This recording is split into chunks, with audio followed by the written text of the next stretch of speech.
Bismillahirrahmanirrahim. Assalamualaikum warahmatullahi wabarakatuh. Alhamdulillahirrahmanirrahim. Wassalatu wassalamu ala rasulil anbiya wal mursalin wa ala alihi washabihi ajmain. Perkenalkan, nama saya Tri Purnomoadi dari Fakultas Teknik Sipil Universitas Perjuangan 2019 akan mempresentasikan perencanaan tebal perkerasan jalan. Yang pertama ada pengertian perkerasan, yaitu lapisan tanah dasar biasanya tidak cukup kuat untuk menahan penurunan deformasi akibat beban roda berulang. Untuk itu perlu adanya lapisan tanah yang terletak antara tanah dan roda atau lapisan paling atas dari beban jalan. Lapisan tambahan ini dibuat dari bahan khusus yang lebih baik dan dapat menyebarkan beban roda yang lebih luas di atas permukaan tanah, sehingga tegangan yang terjadi karena beban lalu lintas menjadi lebih kecil dari tegangan izin tanah.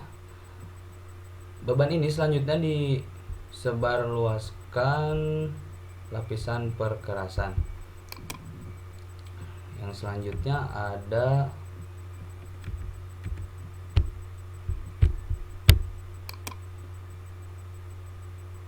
struktur perkerasan.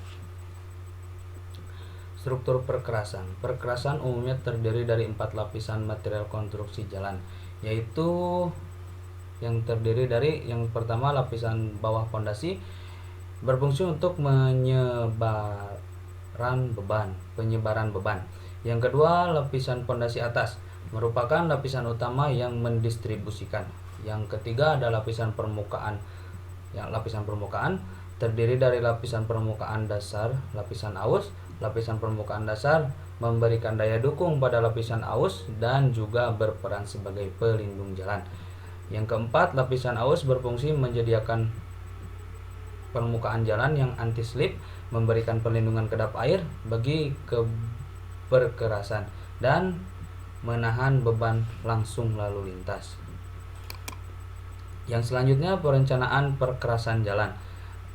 Data survei rencana jalan pada dasarnya survei yang dilakukan pada perencanaan ini adalah merupakan survei kelayakan struktur konstruksi perkerasan secara non-konstruktif, yaitu suatu cara pemeriksaan dengan menggunakan alat Benkelman beam yang dicetakkan di atas permukaan jalan sehingga tidak berakibat rusak konstruksi perkerasan jalan. Data-data tersebut antara lain data lalu lintas diperlukan untuk perencanaan tebal perkerasan jalan dari geometri jalan. Yang kedua, data lalu lintas yang diamati, diantaranya data lalu lintas harian, rata-rata, LHR, dan data volume lalu lintas. Yang selanjutnya ada faktor-faktor yang mempengaruhi perencanaan tebal perkerasan jalan. Faktor-faktor yang mempengaruhinya, yang pertama ada beban lalu lintas, yang kedua sifat tanah dasar, yang ketiga fungsi jalan, yang keempat kondisi lingkungan, yang kelima kinerja perkerasan, yang keenam umur rencana, yang ketujuh sifat dan banyaknya material tersedia di lokasi, yang kedelapan bentuk geometrik jalan, yang kesembilan kondisi perkerasan saat ini untuk peningkatan jalan lama. Yang selanjutnya ada contoh soal. Perencanaan ketebalan perkerasan lentur jalan baru. Suatu ruas jalan arteri 3 lajur 2 arah direncanakan dengan umur rencana 20 tahun pada saat jalan dibuka tahun 2000. LHR-nya adalah sebagai berikut. Yang pertama ada mobil berpenumpang 1,1 berat 2 ton, 1000 kendaraan per hari 2 arah. Yang kedua bus berat 1,2 berat 9 ton, 1000 kendaraan per hari 2 arah. Yang ketiga ada truk ringan 1,2 L beratnya 8,3 ton. Untuk kendaraannya 400 kendaraan per hari 2 arah. Yang keempat truk berat 1,2 H berat 18 ton, 100 kendaraan per hari 2 arah. Yang kelima ada truk 1,25 berat 25 ton, kendaraannya ada 200 kendaraan per hari per 2 arah. Yang keenam ada trailer 1,2 sampai 2,2, beratnya 4,2 ton, 50 kendaraan per hari 2 arah. Rencana ketebalan masing-masing lapisan berkerasan jika CBR tanah dasar adalah 7%, pertumbuhan lalu lintas 3% per tahun, jalan berada pada kondisi iklim 1, kelandaian 2, jenis atau material yang akan digunakan dapat dilihat pada tabel material lapisan perkerasan. Yang pertama ada jenis kendaraan yang tadi disebutkan MP 1,1, beratnya 2 ton, berat totalnya masukkan, berat sumbu depan masukkan, yaitu 0,5 dikali 2 1, terus 0,34 dikali 9 hasilnya 5,94, dan 0,34 dikali 8,3 sama dengan 2,822, dan seterusnya. Ada juga berat sumbu belakang satuan ton, ada E depan, E belakang, dan E total. Nanti hasil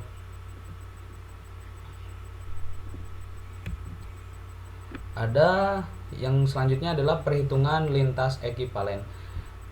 Kita masukkan jenis kendaraan yang tadi masukkan, terus totalnya dimasukkan yang tadi sudah dihitung, terus C nya masukkan, LHR tahun 2000 kendaraan per hari yang tadi sudah diketahui dimasukkan, ada tahun 2020 kendaraan per hari 2 arah yaitu 32.700 untuk MP 1,1, dan seterusnya ada LEP tahun 2000 kendaraan per hari per 2 arah, ada LEA tahun 2020 kendaraan per hari 2 arah, dan selanjutnya ada LET. LET ini 1,5 dalam kurung LEP ditambah LEA sama dengan setengah dalam kurung jumlah keseluruhan LEP ditambah jumlah keseluruhan LEA sama dengan 19.948,435 lintas ekivalen per hari per lajur. Sekarang rencana LER sama dengan LET dikali FP sama dengan 1948,435 dikali 20 dibagi 20 sama dengan 3.897 lintas ekivalen per hari lajur rencana. Jika jenis permukaan adalah laston dengan indeks permukaan awal IPO sama dengan 3,9 dikurangi 3,5, dan jika LER lebih besar dari 1000 dan klasifikasi jalan kolektor, maka IPT adalah 2,5. Nilai CBR sama dengan 7% dengan menggunakan korelasi dengan DDT, diperoleh nilai DDT adalah 5,5. Faktor regional, jumlah kendaraan kurang dari 30%, iklim 1 dan kelandaian 2, maka faktor regionalnya adalah 1,0. Lintas ekivalen rencana adalah 3.897 lintas ekivalen per hari per lajur rencana dengan menggunakan kurva indeks permukaan awal IPO 3,9 dikurangi 3,5 dan indeks permukaan akhir adalah 2,5. Maka diperoleh nilai TTP koreksi sama dengan 11,4. ITP selanjutnya ada ITP sama dengan A1 D1 ditambah A2 D2 ditambah A3 D3. Jika ketebalan lapisan permukaan dan pondasi atas diambil minimumnya, yaitu untuk TP 11,4 ditambah adalah 10 cm dan 20 cm dengan nilai A1, A2 adalah 0,4 dan A0,28 dan A3 nya sama dengan 0,13.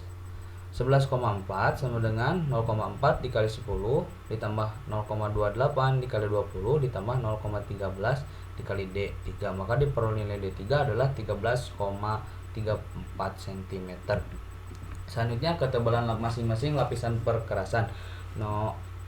Nomor 1 yaitu lapisan permukaan, ada lapisan permukaan, jenis lapisan. Yang pertama ada laston.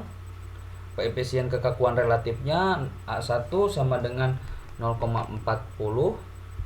Ada ketebalannya 10 cm. Yang kedua lapisan pondasi atas, jenis lapisan laston atas A2 sama dengan 0,28 dan ketebalannya 20 cm. Yang ketiga ada lapisan pondasi bawah, jenis lapisannya shear 2 kelas A, koefisien kekakuannya relatifnya A3 sama dengan 0,13 dan ketebalan 13,84.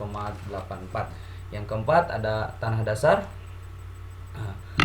jenis lapisannya CBR 7% dan koefisien kekakuan relatifnya DDT 5,5. Nah, baik, mungkin segitu